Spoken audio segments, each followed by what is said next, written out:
कोल्हापुरात इंधनाची आणीबाणी. दुचाकीला फक्त लागणार 200 तर 4 चाकीला 2000 रुपयांचे पेट्रोल. सविस्तर सांगतो. इराण आणि इस्रायल यांच्यात भडकलेल्या युद्धाचा झळा आता थेट कोल्हापूरकरांच्या खिशाला आणि दैनंदिन जीवनाला बसू लागला आहे. पेट्रोल आणि डिझेल संपणार या एका अफवेने संपूर्ण कोल्हापुरात असा काही हाहाकार उडवला की जिल्हा प्रशासनाला थेट इंधन रेशनिंग म्हणजेच फ्यूल रेशनिंगचा ऐतिहासिक निर्णय घ्यावा लागला आहे. आज आपण या बातमीचा सविस्तर आढावा घेणार आहोत. हा निर्णय का घेण्यात आला, याचा राजकारणावर काय परिणाम होत आहे आणि सर्वात महत्त्वाचे म्हणजे तुमच्या आमच्यासारख्या सामान्य माणसाच्या आयुष्यात यामुळे किती मोठा गोंधळ निर्माण झाला आहे हे आपण सोप्या भाषेत समजून घेऊया आजच्या व्हिडिओमध्ये. कोल्हापूर जिल्ह्याचे जिल्हाधिकारी अमोल येडगे यांनी संपूर्ण जिल्ह्यासाठी एक अत्यंत कडक आदेश जारी केला आहे. आपत्ती व्यवस्थापन अधिनियम 2005 आणि जीवनावश्यक वस्तू अधिनियम 1955 या अत्यंत कडक कायद्यांमधील अधिकारांचा वापर करून इंधन विक्रीवर थेट मर्यादा घालण्यात आल्या आहेत. सविस्तर सांगतो. सर्वप्रथम दुचाकींसाठी एका वेळेस जास्तीत जास्त 200 रुपयांचेच पेट्रोल मिळेल. आजच्या दरानुसार हे पेट्रोल 2 लिटर पेक्षाही कमी भरते. द्वितीय, 3 चाकी आणि 4 चाकी केवळ 2000 रुपयांपर्यंतचे इंधन एका वाहनाला दिले जाईल. तृतीय, कॅन किंवा बाटलीतील बंदी. सर्वात महत्त्वाचा नियम म्हणजे सुट्टे पेट्रोल किंवा डिझेल कोणत्याही परिस्थितीत बाटली, कॅन किंवा इतर कोणत्याही भांड्यांमध्ये देण्यास सक्त मनाई करण्यात आली आहे. चौथं, अत्यावश्यक सेवांना प्राधान्य. रुग्णवाहिका म्हणजेच ॲम्ब्युलन्स, अग्निशमन दल, शासकीय वाहने आणि इतर आपत्कालीन सेवांना यातून वळवण्यात आले असून त्यांना इंधन देताना प्राधान्य दिले जाणार आहे. पाचवं, मुदत. हे निर्बंध सध्या 31 मार्च 2026 पर्यंत लागू राहतील. ज्या पेट्रोल पंप चालकांनी या नियमाचे उल्लंघन केले किंवा जास्त इंधन दिले तर त्यांच्यावर थेट कायदेशीर कारवाईचा बडगा उगारण्यात येणार आहे. तसेच काहीसे पेट्रोल पंपाला त्यांच्याकडील उपलब्ध साठा किती आहे हे फलकावर लिहिणे बंधनकारक करण्यात आले आहे.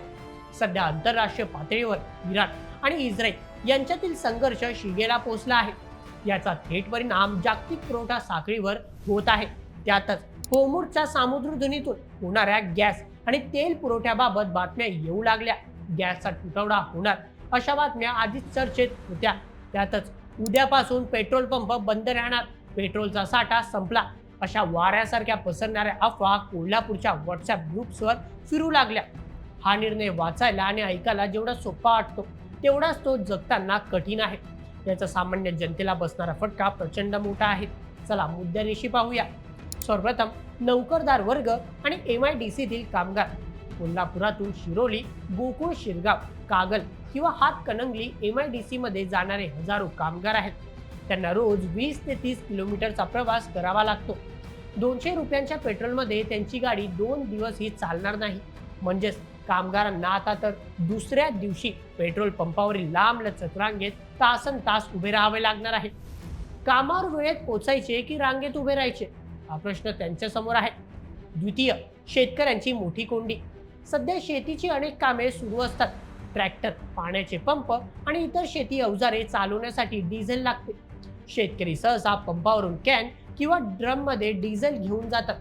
पण आता कॅनमध्ये इंधन देण्यावर बंदी असल्याने शेतकऱ्यांनी ट्रॅक्टर पंपावर कसा न्यायचा किंवा शेतातील इंधनासाठी इंधन कसे आणायचे हा मोठा यशप्रश्न निर्माण झाला आहे. तृतीय, रिक्षा चालक आणि व्यावसायिक.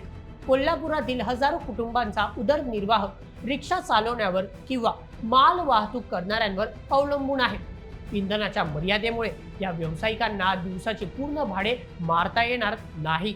दिवसभर रांगेत उभे राहून 2000 रुपयांचे डिझेल भरायचे आणि उरलेल्या वेळेत व्यवसाय काय करायचा असा उद्विग्न सवाल एका स्थानिक रिक्षा चालकाने विचारला आहे.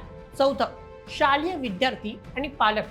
मुलांना शाळेत सोडणे, क्लासेसला नेणे यांसारख्या रोजच्या धावपळीसाठी दुचाकी हाच मुख्य आधार असतो.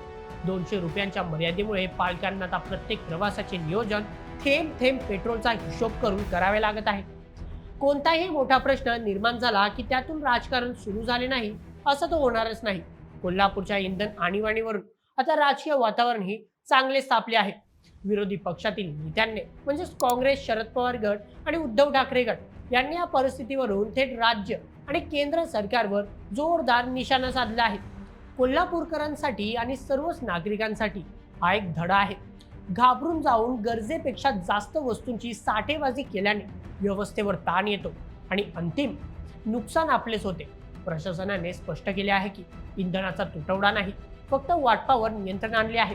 त्यामुळे नागरिकांनी अफवांवर विश्वास ठेवू नये, सोशल मीडियावर येणारे मेसेज शहानिशा केल्याशिवाय पुढे पाठवू नये आणि प्रशासनाला सहकार्य करावे. राजकीय आरोप प्रत्यारोप होत राहतील, जागतिक युद्धेही सुरू राहतील, पण सामान्य माणसाला आपला रोजचा संघर्ष पार पाडण्यासाठी थोडा संयम आणि समजूतदारपणा दाखवणे सध्या तरी गरजेचे आहे. पाहूया 31 मार्च नंतर परिस्थिती पूर्वपदावर येते. या इंधनाचा दुष्काळ आणखी काही दिवस कोल्हापूरकरांची परीक्षा पाहतो.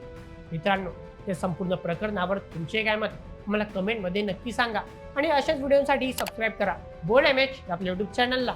धन्यवाद.